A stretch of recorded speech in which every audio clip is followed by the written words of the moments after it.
Hello, and welcome to Thoughts on the Way Home, where I'll be giving my thoughts on the way home from Steve Jobs, the new Steve Jobs biopic, starring Michael Fassbender in the titular role. Now, I went into this movie fully expecting not to enjoy it, because, to be honest, it wasn't really one I was interested in seeing to begin with. But, coming out of the theater, impressions are good. It was actually a really well done movie. The acting was fantastic. Michael Fassbender was predictably incredible in it.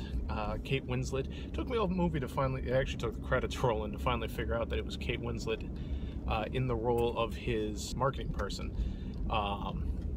And she was phenomenal. She was the voice of reason for Steve Jobs throughout this time, according to the screenplay by Aaron Sorkin, who, I swear, between this and The Social Network, at some point in his life, Aaron Sorkin got jilted or something, got beat up, abused, harassed, insulted, something, by somebody who went on to be a tech billionaire. Because in this and The Social Network, the person who went on to be that tech billionaire is a complete asshole. Like, unbelievable. Still good movies, both of them.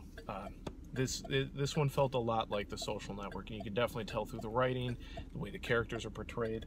And despite this being a Danny Boyle film, very much could have been a David Fincher, it could have been Social Network 2, Steve Jobs, but without social networking. The premise of the film is it takes place backstage at 3 different Apple launches, in like the 20 minutes leading up to the launches, and they are the longest, and every time they're like, oh, we have 20 minutes, and Kate Winslet's character keeps popping up as Steve Jobs is talking to other people.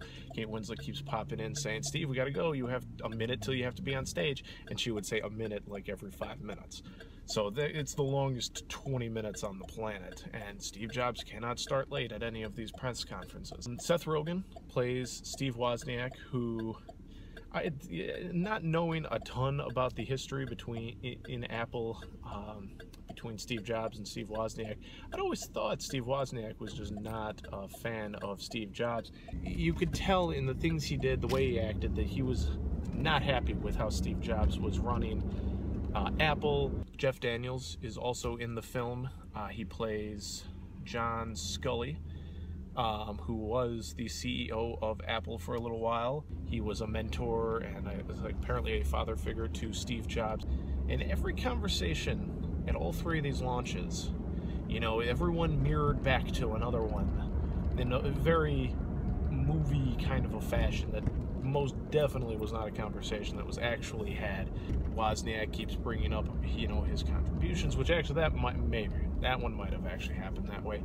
He's got another programmer who Steve Jobs is constantly threatening because there's glitches in the systems.